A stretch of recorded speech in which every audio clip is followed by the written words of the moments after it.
षड्यंत्रकारियों के कुकृत्य को हम लोग अपना संस्कृति समझकर मानते जा रहे हैं और अपने पुरखों की कर्तव्यों से दूर और अपनी संस्कृति को भूलते जा रहे हैं। दोस्तों, देश दुनिया के सभी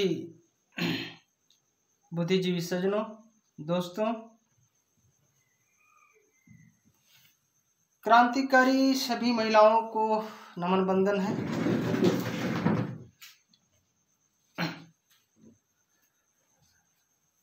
दोस्तों, आज हमारा देश में हम सभी के लिए एक बहुत बड़े पवित्र भाई बहन की त्यौहार मनाई जा रही है और आज के ही दिन विश्व आदिवासी दिवस भी है। दोस्तों, आज का वीडियो का शीर्षक है रक्षाबंधन धार्मिक ढोंग क्यों। विश्व आदिवासी दिवस पर सभी को बधाई, नमन बंदन। दोस्तों, आज दोनों हमारे मूल निवासी समाज के लिए बहुत ही हर्ष के दिन है, परंतु इस विषय में हम सभी को सोचना होगा कि हम लोग डाइवर्ट कैसे होते हैं।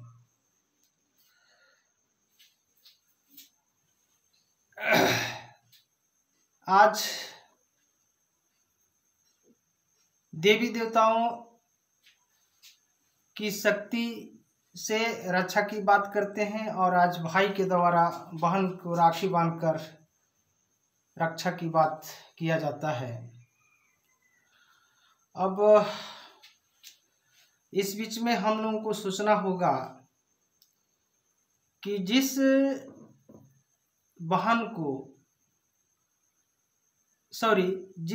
भाई को जिस बहन ने राखी बांधती है, अच्छी बात है, लेकिन जिस बहन, जिस बेटी, जिस महिलाओं के साथ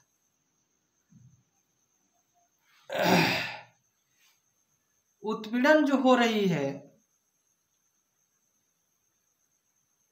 आप लोग सरकारी आंकड़े को उठाकर देखेंगे तो समझ में आएगा कि आखिर उत्पीड़न करने वाले किस बहन का भाई होते हैं। जिस प्रकार आज अधिकतर हमारा देश में क्षेत्र में किडनैपिंग, बलात्कारी, दहेज प्रथा के कारण आत्महत्या क्यों हो रही है, कैसे होती है।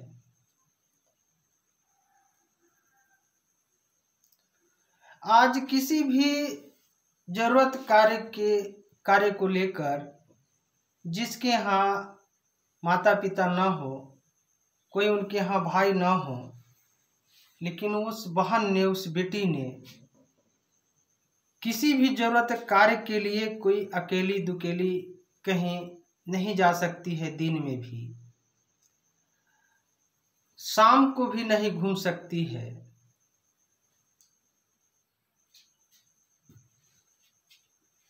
मंदिरों में बलात्कारी होती है।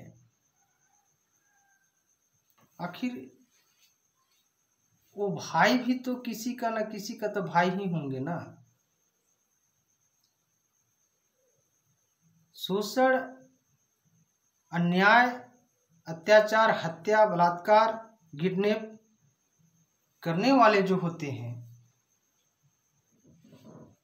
आखिर वो लोग कौन होते हैं और उनके मानसिकता में इस प्रकार की भावनाएं कहाँ से विकसित होती है जो इस प्रकार से कुकृत्य करते हैं। हम सभी बहनें, इस देश के सभी बहनें और भाइयों से ये मेरा अपील है कि आप अपने दिमाग में इस बात को सोचें और समझें कि ऐसी विचारधारा कहाँ से उत्पन्न होती है। हमने अपने वीडियो में कई बार संकेत देने का कोशिश किया है और बताने का भी, जिसमें आप लोग समझ सकते हैं। और सबसे बड़ी बात यह है कि जिस धर्म को लेकर, जिस धर्म के आधार पर हम लोग राखी बांधते हैं, बहुत सारे त्योहार जो करते हैं, उसके अनुसार से आज तक कोई बाबाओं ने भी इसके विरुद्ध में रोड पर कोई खड़ा नहीं हुए।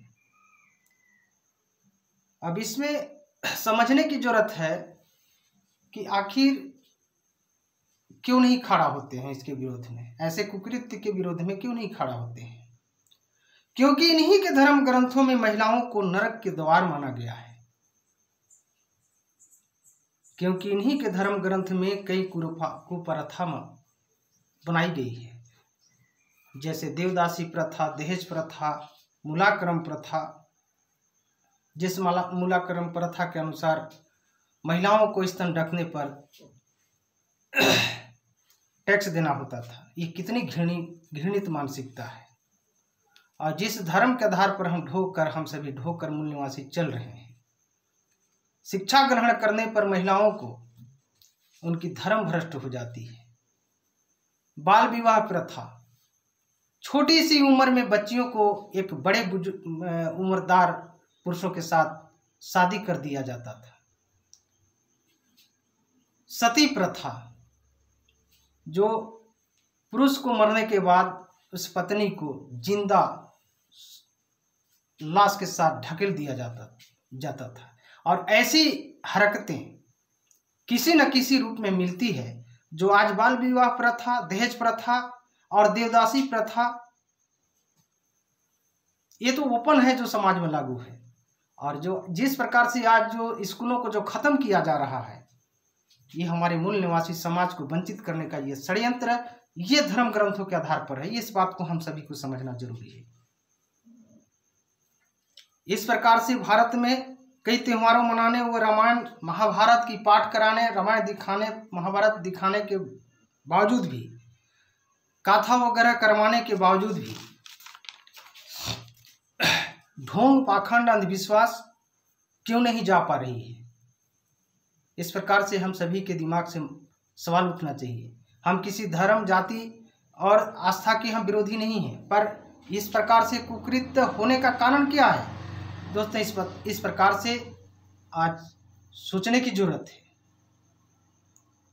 और इन सभी कार्यों को, कुकर्मों को संवैधानिक प्रतिबंध भी है। फिर भी ऐसे लोग अधिकतर संवैधानिक बड़े बड़े पदों में और शासन सत्ता में होने के कारण समाज से अपराध छोड़कर नहीं जा पा रही है। देश के गद्दारों ने कलयुग का प्रभाव, ऐसी जो कुकृत्य जो होता है, गद्दारों ने देश के हमारे गद्दारों ने कलयुग का प्रभाव बताकर हमारे समाज को गुमराह करने की काम कर रहे हैं।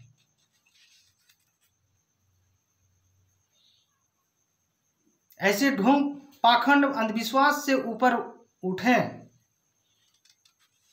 संवैधानिक राइट जो दी गई है उसके बारे में जाने, हिंदू कोड बिल के बारे में जाने, और सभी भाई बहनें बल्कि इस दिन एक दूसरे को इस पुस्तक को गिफ्ट करें, बांटें, ताकि अपने हक अधिकार हिंदू कोड बिल के बारे में समझें, जानें। भारत के संविधान में लिखी गई समता, समानता की बात लिखी गई है, स्वतंत्रता की बात लिखी गई है, जो आज़ादी की, जो मानव तत्व के जो मूल आवश्यक है चीज़ों की जरूरत, उसकी स्वतंत्रता होनी चाहिए, उसकी आज़ादी होनी चाहिए, भाईचारा की बात बताई जाती है, और न्यायिक जीवन जीने की बात सिखाई जाती है हमारा संविधान में। लेकिन धर्म, जिस धर्म के आधार पर हम लोग जो ढो करके चल रहे हैं, उसमें क्या सिखाया जाता है, इस बात को हम लोग को समझना होगा। सिद्धार्थ गौतम बुद्ध जी की विचारधारा को जाने, जिसमें मोरालिटी की बात गुण सिखाई जाती है, यानी शील, नैतिकता, सदाचार की बात सिखाई जाती है। अब मैं आज के जो है विश्व आदिवासी दिवस के संदर्भ में मैं थोड़ी सी प्रकाश डालना चाहूँगा। सभी को बधाई हो आज का ही दिन यानी 9 अगस्त को हर वर्ष आदिवासी दिवस के रूप में मनाया जाता है, जिसे 1993 में यूनाइटेड नेशन ने आदिवासी दिवस को घोषित किया था और इसे अंतर्राष्ट्रीय के रूप में स्वीकार किया गया, जिसे पूरी दुनिया में आज के दिन यानी आज 9 अगस्त के दिन मनाया जाता है, क्योंकि पूरे दुनिया में आदिवासी होते हैं। आदिवासी को ही मूल निवासी कहा जाता है, जिस पर सबसे पहले सारे संसाधनों पर उनका हक होता है। लेकिन सबसे दुख की बात है कि भारत के असली सच्चाई के बारे में भारत के मेन स्ट्रीम मीडिया ने नहीं बताते हैं, नहीं इसको एजुकेशन के बुक में पढ़ाया जाता है। सबसे बड़ी दुख की बात यह है कि जिस देश के मूल निवासियों को ही षड्यंत्र के द्वारा सारे संसाधनों से वंचित किया जा रहा है। और एक बात और भी कहूंगा तो हो सकता है कि आप लोगों को कष्ट होगी, लेकिन इस बात को समझे बिना हम लोग कभी दुख कष्ट इन सारे शोषण अत्याचार से मुक्त नहीं हो सकते हैं। ये बात बिल्कुल कड़वी है। आज षड्यंत्रकारियों के द्वारा मस्जिद मंदिर चर्च के नाम पर भूमि कब्जा किया जा रहा है। इसका जीता जागता आज वर्तमान समय में भी और पहले से भी अयोध्या मंदिर को लेकर हमारे ही लोग मारे जाते हैं, जो देश दुनिया के सभी लोग जानते हैं। गौशाला गोठान के नाम पर, खेल के मैदान के नाम पर, अन्य सरकारी कार्यालयों का निर्माण करने के नाम पर हमारे मूल निवासी समाज को भूमि से वंचित किया जा रहा है। मूल निवासियों को घरों को उजाड़ा जा रहा है। दोस्तों, पूर्व में भी हमारे आपके पुरखों ने हमारे आपके लिए क्रांतिवीर बिरसा मुंडा जी ने जल जंगल जमीन को लेकर लड़ाई लड़ी थी और जिसे बाबा साहब अम्बेडकर जी ने 5वीं 6वीं अनुसूची के तहत संवैधानिक विशेष अधिकार भी दिए हैं। लेकिन दोस्तों, सबसे शर्मनाक की बात है, पीड़ा की बात है कि हमारे आपके बीच के ही कुछ गद्दारों ने षड्यंत्रकारियों के तरफ होकर अपने ही लोगों को शोषण अन्याय करते हैं। इन्हें भी हम सबको पहचानना होगा। किसी जाति और धर्म से, व्यक्तिगत विचारधारा से किसी से चिढ़ना नहीं होगा, यानी कुकर्मों को उनकी विचारधारा को पहचानना होगा और समाज को गुमराह करने के कारण हम लोगों को खुद अपने ही पुरखों के कर्तव्यों के बारे में जानने नहीं दिया जाता है। अपनी संस्कृति को न मानकर षड्यंत्रकारियों के द्वारा अमानवीय, अवैज्ञानिक और असंवैधानिक कुकृत संस्कृति को मान रहे हैं, जिस कारण हम सभी आपस में ही कई टुकड़ों में बटे हुए हैं। दोस्तों, हम लोग सच्ची बात को लेकर बात जब करते हैं तो कुछ बंधुओं को, कुछ बहनों को बुरा भी लग सकती होगी, लेकिन आप अपने गिरेबान में झांक करके देखिए कि हमारा देश की वास्तविक कल्चर क्या है। हमारे संत महापुरुषों की जो मानवतावादी विज्ञान के आधार पर जीवन जीने की शैली बताए थे, जो संस्कृति यहाँ बरकरार थी, जिसको आज लुप्त करके अंधविश्वास, पाखंड को, आडंबर को हम लोगों के ऊपर कई कुप्रथाओं को थोप कर इस देश को चलाने की बात किया जा रहा है, जो हिंदू राष्ट्र की सपना दिखाया जा रहा है। किसी धर्म को मानना और नहीं मानना उससे मतलब नहीं है, लेकिन धर्म को जो मान रहे हैं उसमें क्या खासियत है, उसका जड़ कहाँ से है, कहाँ से वो निकला, कौन सी उसका मुख्य स्रोत है, उसको देख करके, परख करके ही मानना चाहिए। क्योंकि हम लोग मूल निवासी देश के, यदि हम अपने मूल कल्चर को छोड़ करके, मूल संस्कृति को छोड़ करके यदि हम किसी अन्य चीज़ों से यदि जुड़ करके कोई काम कर रहे हैं तो श्योरली है कि हम लोग के साथ गलत हो रहा है या गलत कराया जा रहा है।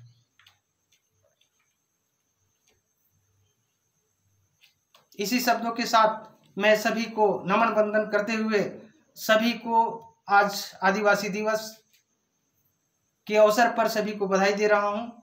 देते हुए सभी को नमन वंदन है। और देश दुनिया में जो भी आज पवित्र बंधन जो भाई बहन को मनाया जा रहा है उन सभी को भी हमारा नमन वंदन है। लेकिन रिक्वेस्ट हमारा यही रहेगा कि देश की जो सुपीरियर कल्चर है उससे जुड़िए, उसके आधार पर अपना काम करिए। अपनी घर की कुछ लोगों की कहना है कि कुर्रे जी क्या है कि आप अन्य धर्मों के बारे में नहीं बोलते हैं। मेरा कहने का मतलब है कि जिस हम जगह रहते हैं, जिस हिंदू धर्म तथा कथित हिंदू धर्म में जब रहते हैं, हमारे आपके बीच जो है लड़ाई झगड़ा है, लाठी बरसाई जा रही है, शोषण किया जा रहा है, हमारे आपके आंगन में, हमारे आंगन में कचरा है, तो हम सबसे पहले अपने आंगन की कचरा को साफ करेंगे, ना कि हम पड़ोसी को देखेंगे। पहले कम से कम इतना सेंस होना चाहिए। सभी को जय भीम, जय मूल निवासी, जय मानव समाज।